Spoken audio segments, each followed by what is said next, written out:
Yo, this January has been a wild time in America. The markets are going crazy. We invading Venezuela, and white women are getting shot in the streets. Right now in America, the two things you need is knowledge and a gun. And that's common knowledge.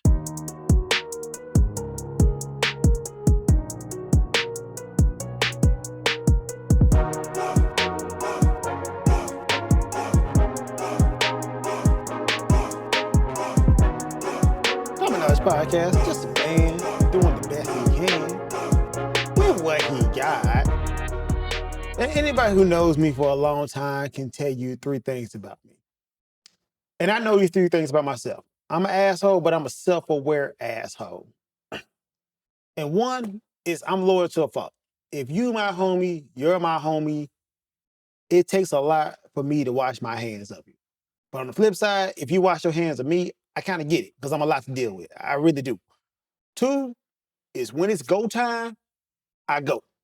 Whether it's been scrapping back in the day, now protesting, donating to a fund, if it's time to go, I'm going. You be hard pressed to find a friend of mine that can tell you that when it was time to scrap, I wasn't out there throwing blows with them.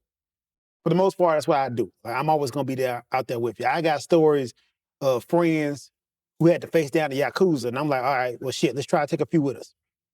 Real talk. And like I said, now in my older age, when it comes to protesting, donating, helping where I can, when it's time to move, I move. And three, I got a big mouth. Real talk. I've gotten better with age, but I am comfortable being uncomfortable. Like that awkwardness that people feel they don't like, I live there. I'm okay with that. And if something's on my mind, I say it. And I've heard over time that my words can sometimes mess up my homies' money or put them in situations they didn't sign up for. So I've gotten better at regulating my words. Shout out to Ian. You know the situation I'm talking about. But seriously, I have to watch what I say because I don't want to mess up my homies' money. That's why I don't tag anybody to my videos or my podcast, because what I say can be attached to them, and I'm willing to live with what I say, but I dare not want to mess up the homies' money because of what I say. So with that in mind, that's why I do this podcast. Like, I get to hear my thoughts and say those thoughts instead of saying them out in public, because younger me would have just blurted them out and consequences be damned. We can just scrap it out right there. But as I've gotten more cognizant of my situations and my surroundings, I watch it, you know? This is where I put out my thoughts. And I don't expect you to agree with me. I really don't. I don't expect you to agree with everything I say. And I'm not claiming that I'm right or that there's only one way to think. That's never been my stance. I'll tell you when I'm right, but I'll never tell you I am right. And the benefit for me is to be able to say my thoughts out loud and then sit with them and listen back. I've never asked a friend to follow me blindly, ever. I don't expect you to follow me. I really don't. And let's be real, I know I'm annoying. I'm annoying as hell. When I get passionate, I am annoying. I'm self-aware enough to admit that. Hey, if you gotta snooze me for 30 days, I get it. I mean, it doesn't mean you don't rock with me. It doesn't mean we're not friends, but on these social sites, if you see me, you're like, man, damn, here he goes again. And you gotta snooze me for 30 days. I totally get it. But honestly, I think a lot of y'all agree with me. You just don't like how I say it or how I'm coming across in my tone, right? And that ties into where America is right now. Everybody think it's left versus right, but the lines ain't that clear, man. I swear these lines get blurred. The left isn't just this rainbow flag stereotype that everybody keeps throwing out there. Trust me, there's plenty of guns over here on the left too, guys. And the right isn't this hardened militia type. There's a lot of pussies over there. A whole lot of them. And social media isn't real life. Don't let these folks gas you up, incite you up into believing that the stereotypical left is what the left is. It's not, guys, and nor is the right. If there was a civil war to pop off right now, you'd be surprised who would be on what side. I swear. Because there's a whole lot more people like me, independents, who just tired of both sides. So if you rock with me online, I appreciate it. And I genuinely believe more people agree with me than disagree with me. The difference is I've got time and the reason to stay locked in to these politics. I got immigrant family members. I live in neighborhoods where ICE and DHS have been deployed. I got loved ones that live in underserved communities. And for me, this is not an abstract thing. It's micro and macro. But I get it. Like, most of y'all are busy. Y'all one paycheck away from losing your house. The price of beef is going up. You got to wonder how you're going to feed your family. And you don't have the bandwidth to worry every day about deportations, protections being stripped, or who's next on the list.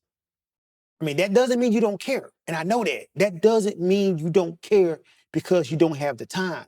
So if you need a break from me, take it. If you need a break from politics and this despair, take it. There is no hard feelings. Just understand this. One day, we might all have to come together. And when that day comes, I want y'all to know exactly where I stood. I don't need no ambiguity about where I stood and where I stand. All right, let me go ahead and talk about Renee Good. Let's get this out the way.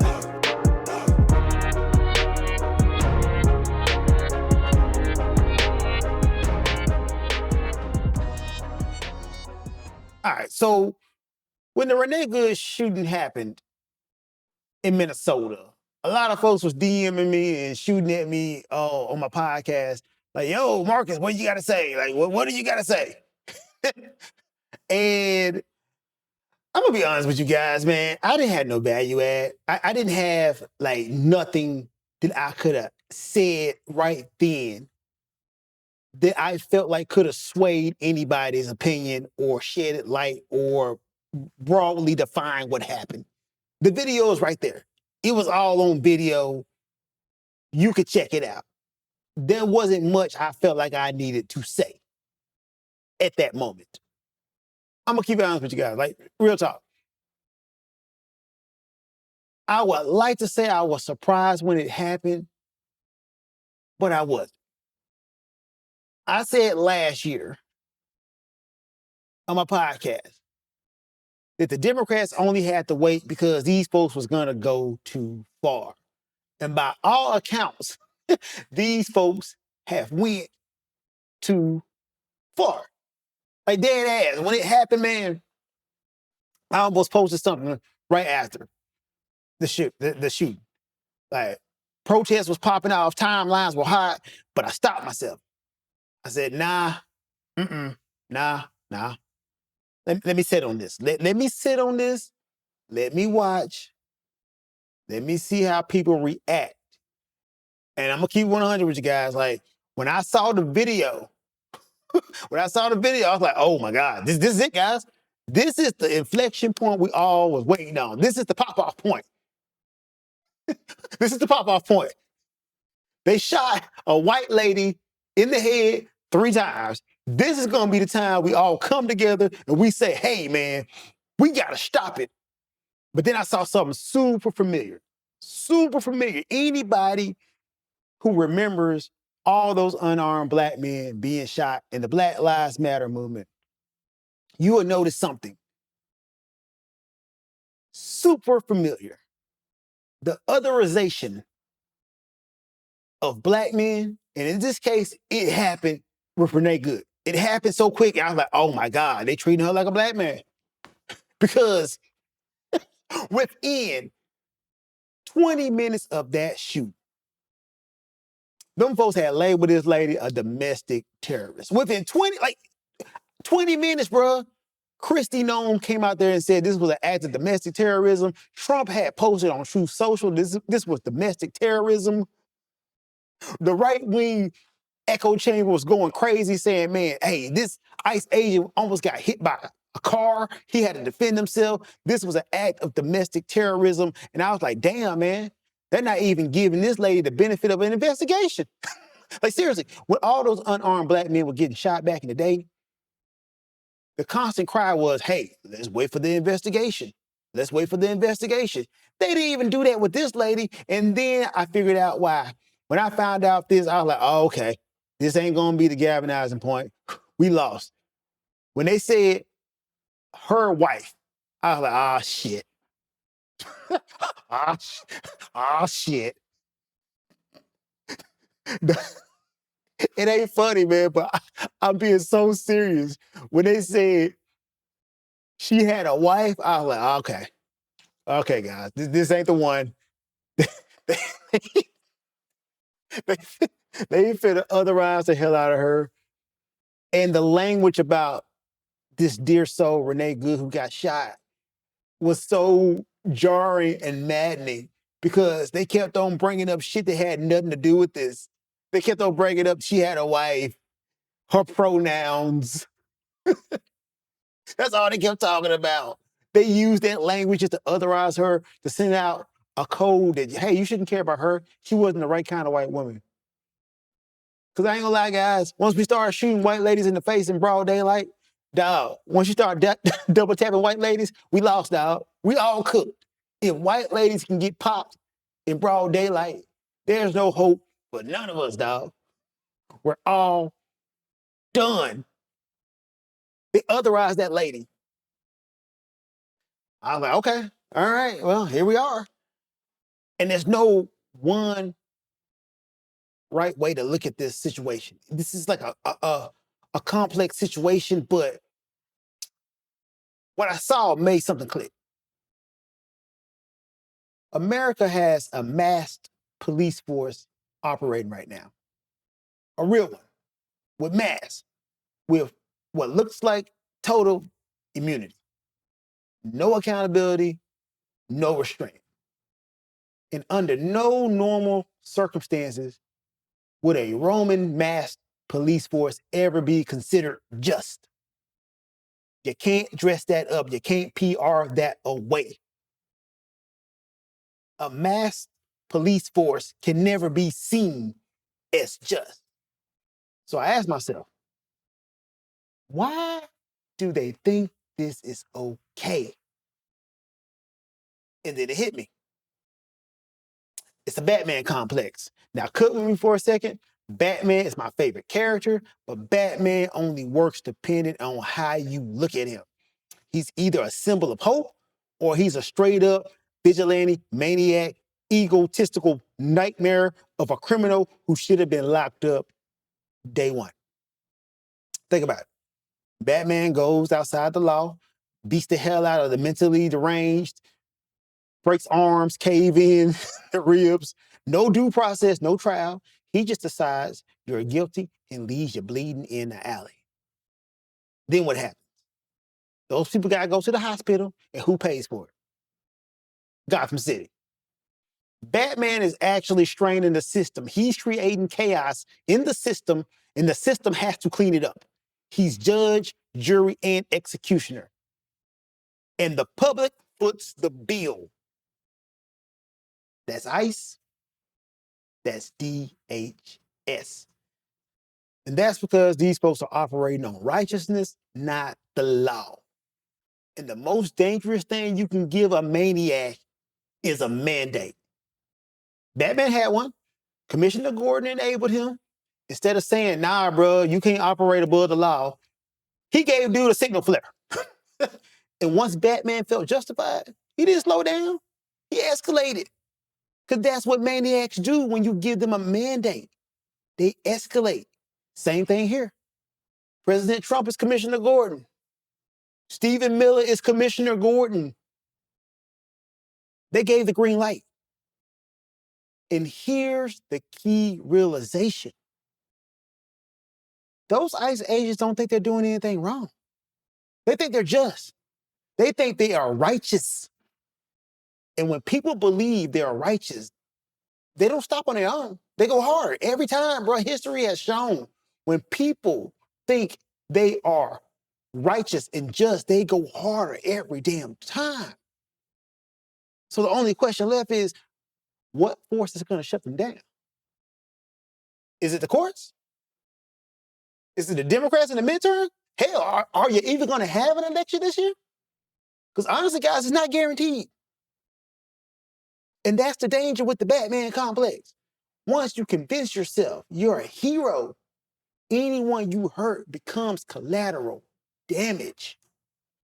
And let me ground this in history for a second. Because at my age, as a middle-aged man, it's three things that you can gravitate to, and I gravitate to all three of them. That's smoking meats, politics, and history. I ain't gonna lie, man. If you can just stick to smoking meats, your life would be a lot easier. But at the Nuremberg Trials after World War II, they captured a lot of Nazis. And they was interrogating them, and they asked them all the same question. Why did you do it? Why did you murder all of those people? Why? And over again, they got the same answer. I was just following orders. They didn't think they was evil. They didn't even think they was responsible. And the courts outright rejected that. They're like, yo, bro, following orders does not erase moral responsibility. Like some of them got lighter sentences, but they were still held accountable for their actions. And years later, a psychiatrist named Stanley Milgram ran a study to test this exact idea. So he got a group of ordinary people, lined them up, put them in a group. And ordinary people was told by an authority figure to harm another person. And most of them did it. Not because they was monsters, but because the responsibility felt external. I was told to do it. That's why they hurt those other people. Because an authority figure told them to do it. And that's the danger. That's how evil actually works. I'm gonna be honest with you guys. I had a conversation with Satan once, and he told me everybody's soul was for sale. You can be bought. And I'm okay with that. All thing I'm asking is just know your price and know your line. Because I don't expect everybody to be built like me. I really don't. Everybody's line is different. But you have to know where yours is. And here's the real question. The real question is, what are you going to do when somebody crosses it? Because if you don't have a plan of action after somebody crosses your line, then you don't actually have a line. They can do whatever they want. Now look at ICE, DHS, Border Patrol. The honest truth is, most of us will never see these guys. We won't, especially if you have money. If you have money, that insulates you from a lot of this. I saw it in Memphis, Collierville, Germantown, Lakeland, Arlington. All these affluent neighborhoods didn't see the National Guard, didn't see ICE. As if undocumented people can't possibly live in Germantown or Collierville or Arlington. No, they just went to underserved communities with brown and black people. It only happened in underserved communities. But here's the part people keep missing, right? Cages are never built for one person, and it never stays isolated. It always spreads. And once you got a white woman getting double tapped in the face, that's a litmus test. That's when you know the system has slipped too far. And if that can happen, none of us are safe. That's the honest to God truth. None of us are safe because often white women are used as a reason to do all these heinous acts. Look at Emmett Till. The reason why they had to lynch that black boy, Emmett Till, was to protect him from a white woman. Historically, white women have always been used to justify violence. But this time it was done on a white woman. Where's your line? And when it comes to you, what are you gonna do? That's something I think about every damn day.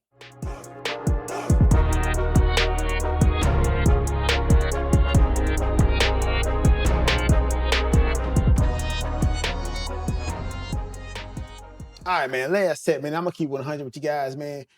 Uh, don't let these folks gas you up. Like, seriously, don't let these folks gas you up on each side, on the left or the right. Cause on the left, I need more accountability. I need more opposition. Because one thing that is perfectly clear to me right now is that we don't have a real opposition party. When Republicans are the opposition party, them folks do lawsuits, they block, they jam, and Democrats are not built like that. Like the left doesn't have a real opposition party. That's why you see like dumb-ish happening. Historically, the left only gets in power after the right screws up everything so much they do too many tax cuts, the economy falls off the cliff, then they go call Democrats to come fix the mistake. That's generally how it happens. But Democrats do not work good as an opposition party because as soon as they get power, they don't hold nobody accountable. They quick to be on that kumbaya. When honestly, y'all need to get the hint they don't like you, they're not that into you, and really start fighting these folks. Like dead ass. If there's a way not to vote Democrat in the midterms, I would. Like, I would just vote for independents straight down the line because Democrats have shown they're not really going to do anything. Like they're doing stuff, but it's not as fiery as I would like to be. But on the flip side, man, a lot of Republicans always ask me, you always talk bad about Trump. Why don't you say nothing good about Trump? And here's the honest God truth, guys. I call Trump Captain Half-Ass. I really do. Because a lot of his ideas and programs I could get behind if they actually implement them the way he said he's going to implement them. Seriously, the man is the king of double speak. Take for example, the deportation. Deporting criminals and dangerous people out of America, I think everybody can get behind. Every single last American can get behind deporting criminals. But that's not what's happening. They're just deporting anybody not white. That is actually what's happening. If you have an accent and you are brown, you are a target. That's what's happening. Truth be told, most people in America who are quote unquote illegal or overstayed visa. They know where these folks are at. They can just go get them folks and round them up. You don't have to have this mass force out here getting people. But if you do overstayed visas, guess who's going to be in there? A lot of white people. So you need to start getting white people and everybody the hell out of here who are criminals. Once again, crossing the border illegally is not a criminal offense, civil offense. And furthermore, if some of these folks been in here 5 to 10 years, it's a lot of more folks I need you to hold accountable. If somebody been in here 5 to 10 years illegally, how did they get here? How did they get a job? Who gave them the job? Who gave them the house? Who sold them the car? How did they get it? It's a lot of stuff we need to plug up. And a lot of people need to be held accountable. If they hired a quote unquote undocumented worker that y'all call illegals, then yo, that company need to be fined. As a half-ass precaution.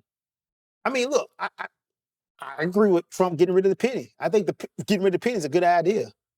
But once again, all the good stuff is overshadowed by the bad stuff. Like the mustache guy who ran Germany, he did some good stuff. But we don't think about that, man. You know why? Because 6 million Jews died. So we don't think about that. Like seriously, we don't think about the Autobahn network that got expanded. We don't think about the short-term unemployment reduction, industrial growth, all those industries and manufacturing that increased under mustache guy's reign. There's a lot of good things that happen under mustache guy's reign, but you know what? That's non and void. Same thing with Trump, bro. Like, don't let these folks gas you in and say, well, what could you say anything good about that? You don't see that shit, bro? You don't see people getting dragged at their car? Huh? You don't see that?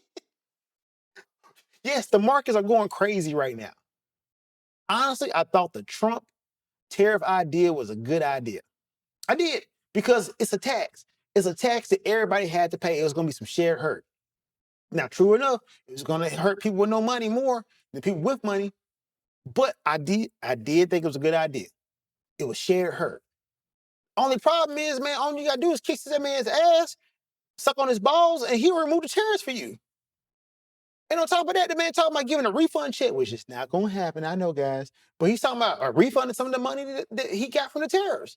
Stupid Captain Half Ass. But look, man, I just want to put it out there. As I let you go, know your line, know your price, understand that authority is not absolution. It's not absolute. Because one day, man, the excuse won't matter. Only your choices will. And that's a Common Knowledge podcast, man. Updated weekly. Your guys stay comfortable, stay thinking. I'll catch up with you next time. And, you like the podcast, like, share, send it to your crazy uncle, leave a comment, tell me what you think about it. You guys be safe. Peace.